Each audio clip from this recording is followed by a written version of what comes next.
Baik, topik yang pertama terkait tentang kebijakan pendidikan yang menarik, kita ambil dari negara Finlandia terkait pendidikan inklusi atau sistem pendidikan inklusi setara dengan pendidikan luar biasa dari negara Finlandia. Pendidikan inklusif merupakan sebuah upaya memberikan akses pendidikan yang setara dan tidak menurunkan kualitas pendidikan itu sendiri. Tentunya untuk semua anak tanpa memandang latar belakang mereka, sosial, ataupun kebutuhan khusus yang mereka miliki. Finlandia atau salah satu negara dengan pendidikan yang terbaik merupakan sistem pendidikan inklusif terbaik di dunia yang mengimplementasikan pendidikan inklusif bukan hanya sebagai sebuah kebijakan, akan tetapi sebagai sebuah budaya pendidikan yang menghargai keberagaman dan juga kesejahteraan setiap siswa-siswi di negara tersebut.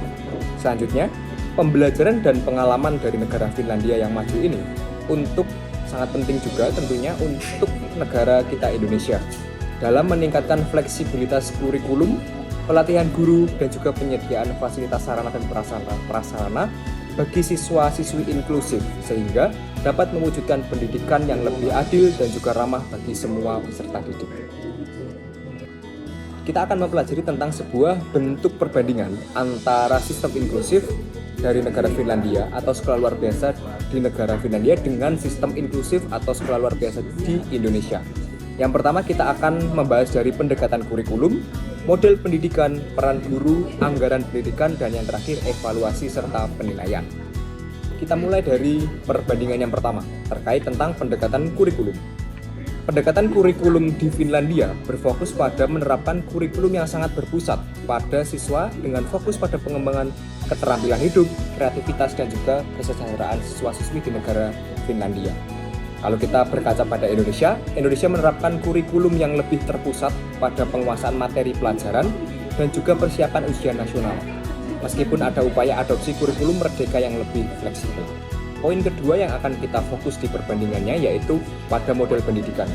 Model pendidikan di Finlandia kita berfokus pada dukungan umum, dukungan intensif, dan juga dukungan khusus.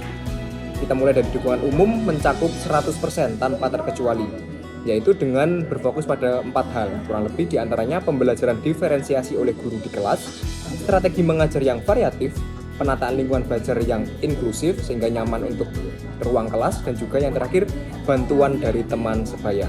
Dan di sini juga berfokus pada guru kelas yang reguler. Yang kedua, kita masuk ke dukungan intensif di angka 15-20%. Siswa membutuhkan bantuan lebih untuk menunjang fasilitas pembelajaran mereka. Kelompok kecil dengan fokus khusus di antara 3-5 siswa. Yang kedua, bimbingan intens khusus selama kurang lebih 1 minggu.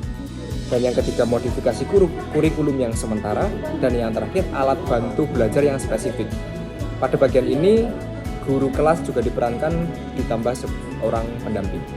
Yang ketiga, dukungan khusus di angka 7%-10% dengan fokus siswa yang memiliki kebutuhan kompleks. Yang pertama, rencana pembelajaran individual yang spesifik, terapi wicara atau okupasi di sekolah, dan yang ketiga modifikasi kurikulum yang permanen, dan yang terakhir adalah teknologi asistif yang khusus. Guru khusus juga diperlukan di dalam dukungan ini, ada juga terapi dan yang terakhir psikolog dari sekolah tersebut. Kalau kita mengacu perbandingan model pendidikan di Indonesia, pendidikan di Indonesia modelnya tertuju pada sistem rujukan yang dimana terbagi menjadi 4 identifikasi yang dimulai dari identifikasi awal. Yang pertama, guru menemukan siswa bermasalah dalam belajar dan dilaporkan ke kepala sekolah atau pihak tertinggi di dalam sekolah tersebut. Setelah identifikasi awal dilakukan, tahap kedua yaitu asesmen terpisah, di mana siswa yang bermasalah dirujuk ke psikolog atau tenaga ahli eksternal di luar sekolah untuk mendapatkan diagnosis ataupun labeling. Tahapan yang ketiga, keputusan rujukan. Dari proses 1 dan 2 terdapat 3 opsi tersedia, yaitu tetap di reguler atau sekolah inklusif ataupun merujuk ke sekolah luar biasa atau SLB. Tahap terakhir yaitu pemisahan. Realita yang terjadi, siswa dengan kebutuhan khusus langsung dirujuk kepada sekolah luar biasa atau sekolah inklusif di Indonesia. Fokus perbandingan antara Finlandia dan Indonesia dari kelompok kami. Yang ketiga, fokus kepada peran guru, yang dimana dari segi rasio, di Finlandia 1:12 yang memungkinkan perhatian individual lebih optimal. Dibanding dengan Indonesia 1:25 sampai 1:30 sehingga memberikan sebuah dampak sulit memberikan perhatian kepada individual karena kuantitas siswa-siswi yang terlampau banyak.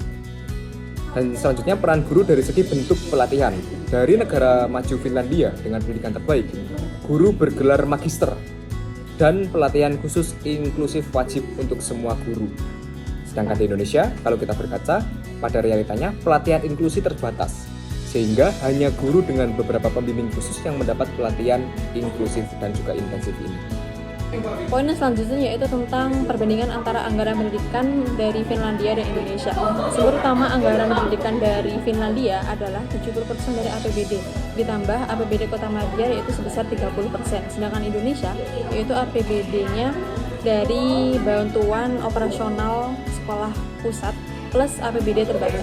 Dari mekanismenya yaitu Finlandia broadband berdasarkan kebutuhan dan Indonesia yaitu bantuan operasional sekolah atau dana BOS. Dari keterlibatan daerah, Finlandia ini wajib dan proporsional. Dari segi Indonesianya yaitu tidak merata dan tergantung kemampuan daerah. Perbedaan terbesar bukan hanya ada pada nominal, tetapi ada pada filosofi pendanaannya. Dari Finlandia, pendanaan komprehensif sebagai investasi jangka panjang, dan Indonesia pendanaan parsial yang lebih bersifat clarity. Evaluasi dan penilaian. Untuk Finlandia menunjukkan bahwa sistem ujian nasional justru bisa menghasilkan kualitas pendidikan tinggi, karena penilaian lebih manusiawi dan relevan dengan kebutuhan siswa. Lebih menekankan pada penilaian berkelanjutan melalui observasi, portofolio, serta perkembangan individu siswa sehingga tekanan akademik rendah dan pembelajaran lebih kreatif.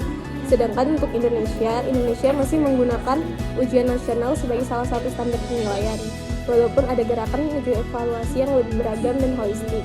Kemudian, Indonesia sedang berproses ke arah evaluasi yang lebih baik.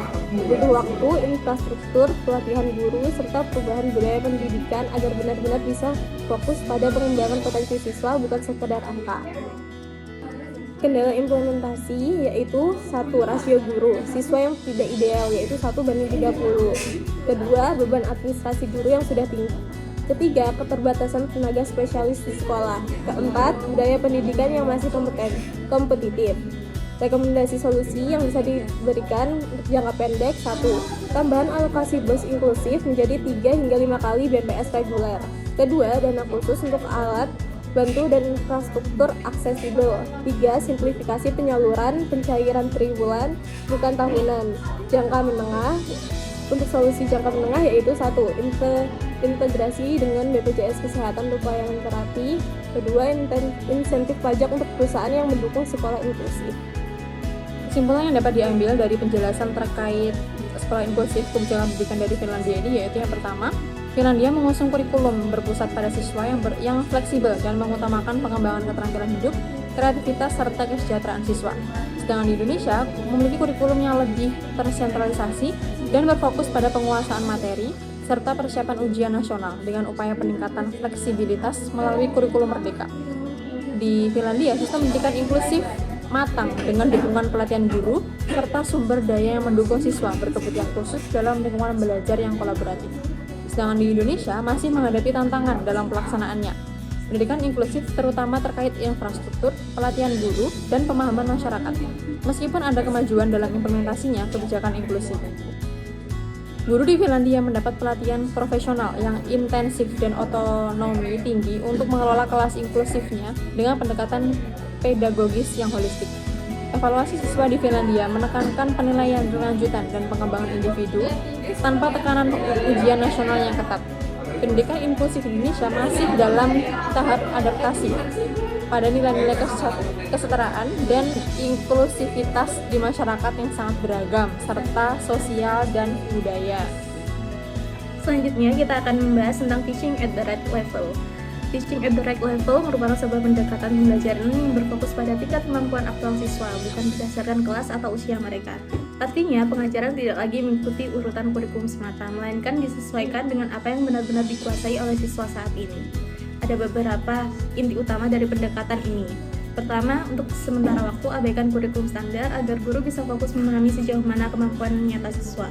Kedua, kelompokkan siswa berdasarkan tingkat kemampuan mereka, bukan berdasarkan kelas formal. Hal ini memungkinkan pengajaran menjadi lebih efektif dan tepat sasaran.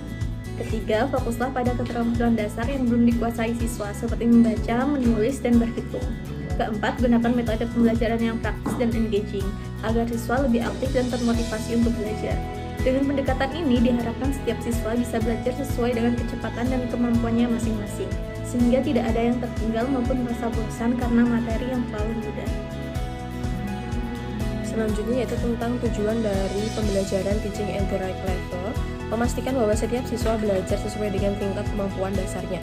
Melalui asesmen sederhana, siswa dikelompokkan berdasarkan level penugasan, lalu diberikan pembelajaran sesuai dengan penguasaannya, sehingga yang tertinggal dapat belajar atau mengejar ketertinggalan. Dengan pendekatan ini, TRL membantu memperkuat literasi dan numerasi, mengurangi kesenjangan hasil belajar, serta membangun dasar yang kokoh bagi pembelajaran selanjutnya. Yang kedua yaitu adanya prinsip. Yang pertama, penilaian diagnostik berkala. Yang kedua, pengelompokan siswa berdasarkan kemampuan aktualisasi. Selanjutnya yaitu tentang tujuan dari konsep belajar TARL, yaitu memastikan setiap siswa belajar sesuai dengan tingkat kemampuan dasarnya. Melalui asesmen sederhana, siswa dikelompokkan berdasarkan level penugasan, lalu diberikan pembelajaran yang sesuai sehingga yang tertinggal dapat mengejar ketertinggalannya. Dengan pendekatan ini, TARL membantu memperkuat literasi dan numerasi, mengurangi kesenjangan hasil belajar, serta membangun dasar yang lebih kokoh bagi pembelajaran selanjutnya. Prinsip dari konsep belajar ini yaitu yang pertama, penilaian diagnostik berkala, pengelompokan siswa berdasarkan kemampuan aktual, fokus pada fondasi, guru sebagai fasilitator adaptif, monitoring dan rekrut dinamis, serta keberlanjutan dan integrasi kebijakan. Dalam kebijakan ini, peran guru memiliki 3 indikator penting. Yang pertama ada diagnostik asesor, yang kedua ada learning group designer, dan learning facilitator. Indikator yang pertama yaitu mengidentifikasi level aktual setiap siswa melalui asesmen praktis seperti tes sederhana membaca, kalimat dasar, atau observasi kemampuan berhitung sehari-hari, yaitu dengan bukan melakukan tes formal yang kaku. Pada indikator kedua, atau learning group designer, guru berfungsi sebagai perancang kelompok belajar yang mengelompokkan siswa berdasarkan kemampuan nyata mereka, bukan berdasarkan kelas atau usia. Indikator terakhir, atau learning facilitator, guru bertindak sebagai fasilitator pembelajar yang menyiapkan aktivitas yang sesuai dengan level masing-masing kelompok. Selanjutnya, keterkaitan TARL atau Teaching at the Right Level dan kurikulum merdeka. Yang pertama, TARL berfokus pada kemampuan dasar, asesmen sederhana, dan kelompok berdasarkan level yang ditingkatkan pada indikator literasi dan juga numerasi. Sedangkan pada kurikulum merdeka, pembelajaran berdiferensiasi atau fleksibel sesuai kebutuhan siswa dan fokus kompetensi inti. Yang terakhir, mendorong kemandirian pada belajar. Titik temunya sama-sama berpusat pada siswa. Yang kedua, mengutamakan kebutuhan individu dan mengurangi kesenjangan belajar. Yang terakhir, titik temu dari TARL dan juga kurikulum merdeka adalah membangun fondasi yang kuat. Dalam prakteknya, tentu mendapati sebuah tantangan dan solusi bagaimana implementasi TARL ini. Dari segi tantangan, yang pertama ada dukungan dan kapasitas guru. Tantangan utama adalah keterbatasan pelatihan praktis bagi guru yang terbiasa dengan metode kelas atau usia, serta beban kerja tambahan dari tuntutan asesmen, diagnostik, pengelompokan ulang, dan penyiapan materi yang lebih beragam. Poin kedua, manajemen waktu dan kurikulum. Tantangan selanjutnya adalah kurikulum yang padat, membuat alokasi waktu khusus untuk TARL sulit karena harus mengejar target formal, dan adanya resistensi sistem sekolah yang enggan mengubah struktur kelas atau usia yang sudah berlaku. Yang ketiga, atau yang terakhir, dinamika dan logistik kelas. Tantangannya meliputi kesulitan manajemen saat mengelola kelas besar dengan 3-5 level kemampuan yang berbeda. Ditambah dengan keterbatasan sumber daya berupa berkurangnya materi ajar yang sesuai untuk setiap level. Di balik tantangan, tentu ada solusi bagaimana mengatasi tantangan di awal tersebut. Yang pertama, pelatihan hands-on secara berulang, fokus pada pelatihan singkat, praktis, dan in-service. Diikuti dengan coaching dan juga mentoring lapangan secara rutin oleh fasilitator atau mentor. Kemudian, menggunakan alat asesmen yang sederhana dan mudah dipahami.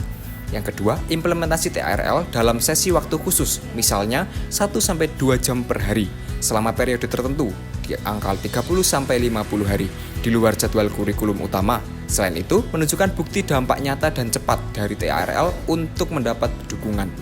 Solusi yang terakhir yaitu pengajaran rotasi dan fokus. Guru berfokus pada interaksi mendalam dengan kelompok yang paling rentan atau membutuhkan, sehingga kelompok lain bekerja secara mandiri menggunakan materi berbasis aktivitas sederhana seperti kartu, kata, dan juga permainan lainnya. Selanjutnya saya akan menjelaskan mengenai tantangan dalam penerapan metodologi teaching at right level di Indonesia. Yang pertama, kurikulum yang kaku dan berbasis target. kurikulum nasional di Indonesia masih cenderung berorientasi pada pencapaian target kompetensi berdasarkan usia atau jenjang kelas, bukan pada tingkat kemampuan aktual siswa. Hal ini membuat penerapan teaching at the right level sulit, karena teaching at the right level menuntut pembelajaran yang disesuaikan dengan kemampuan dasar siswa, misalnya kemampuan membaca atau kemampuan berhitung, bukan berdasarkan kelas. Akibatnya, guru kesulitan menyesuaikan tempo belajar karena harus tetap mengejar target yang padat dan ujian akhir. Ini sering menyebabkan siswa yang tertinggal makin tertinggal, karena sistem tidak memberi ruang cukup untuk remediasi berbasis kemampuan nyata. Tantangan selanjutnya mengenai kapasitas dan pelatihan guru. Metode teaching at the right level menuntut guru untuk memiliki kemampuan mendiagnosis kemampuan dasar siswa, mengelompokkan mereka berdasarkan level kemampuan, dan menyusun aktivitas belajar yang berbeda-beda. Namun, banyak guru di Indonesia belum terbiasa dengan pendekatan diferensiasi semacam ini. Pelatihan guru masih terbatas, terutama di daerah terpencil. Selain itu, beban administrasi yang tinggi membuat guru sulit fokus untuk menerapkan pembelajaran remedial seperti teaching at the right level. Tanpa pelatihan intensif dan pendampingan berkelanjutan, implementasi teaching at the right level sering berhenti di tahap uji coba. Kemudian yang ketiga, jumlah siswa yang besar dalam satu kelas. Kelas di sekolah negeri, khususnya di kota besar, sering diisi lebih dari 30-40 siswa. Padahal untuk TAR memerlukan pembagian kelompok kecil agar guru dapat memberikan perhatian lebih intens pada tingkat kemampuan. Dengan jumlah siswa yang terlalu banyak, guru kesulitan melakukan penilaian secara diagnostik secara mendalam, mengatur kelompok belajar, dan memantau perkembangan setiap anak. Dampaknya, efektivitas metodologi ini jadi berkurang, karena guru tidak punya cukup waktu dan tenaga untuk menangani tiap siswa secara personal. Tantangan berikutnya yaitu mengenai penilaian dan alat diagnosis yang terbatas. Penerapan teaching at the right level bergantung pada penilaian diagnostik yang cepat dan tepat untuk menentukan kemampuan dekat siswa, misalnya membaca kalimat sederhana atau melakukan operasi pendasar. Namun di Indonesia, sistem penilaian di sekolah masih fokus pada ujian summatif, seperti nilai raport, ujian tengah, atau akhir semester. Selain itu, belum semua sekolah memiliki alat sederhana seperti literasi card atau numerasi tes, sebagaimana untuk mendeteksi level kemampuan siswa. Akibatnya, guru sulit untuk menentukan level belajar dan sulit menentukan strategi pengajaran yang sesuai. Tantangan berikutnya yaitu mengenai dukungan dari berbagai pihak. Teaching at the right level tidak bisa berjalan hanya dengan inisiatif guru saja, tetapi diperlukan dukungan dari kepala sekolah, dinas pendidikan, pemerintahan daerah, hingga orang tua siswa. Namun, seringkali kebijakan sekolah lebih berfokus pada pencapaian nilai ujian atau akreditasi, bukan pada pembelajaran dasar.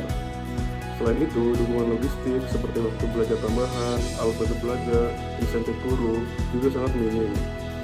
Di beberapa daerah terjadi kejadian yaitu kurangnya koordinasi antara pihak pembuat program, sehingga program berhenti di pelatihan awal tanpa tindak lanjut atau monitoring yang jelas. Selanjutnya yang terakhir adalah mengenai keberlanjutan dan skalabilitas. Banyak proyek percontohan teaching at the right level di Indonesia, misalnya hasil kerjasama dengan Pratam India atau inovasi Kemendikbud, menunjukkan hasil yang positif, tetapi tantangan muncul dalam menjaga keberlanjutannya. Setelah program berakhir, guru sering kembali ke metode lama karena tidak ada dukungan sistemik. Selain itu, memperluas atau menskalakan teaching at the right level ke seluruh Indonesia memerlukan sumber daya yang besar, seperti pelatihan massal, alat asesmen nasional, serta kebijakan kurikulum yang fleksibel. Tanpa strategi keberlanjutan, program yang baik hanya akan berjalan sementara dan tidak menjadi budaya belajar nasional. Ketika saya akan menjelaskan mengenai relevansi teaching at the right level dengan paradigma pendidikan Indonesia. Teaching at the right level sangat relevan di Indonesia karena menawarkan solusi efektif dan efisien untuk mengatasi kesenjangan pembelajaran seperti di Indo dan Afrika. Di berbagai konteks, siswa kelas tinggi, kelas 3 SD ke atas, belum menguasai literasi dan numerasi dasar. Akibat sistem kenaikan kelas masih berbasis usia, Teaching at the right level memungkinkan siswa mengejar ketertinggalan melalui pelajaran yang disesuaikan dengan level kemampuan aktual dan kebutuhan mereka.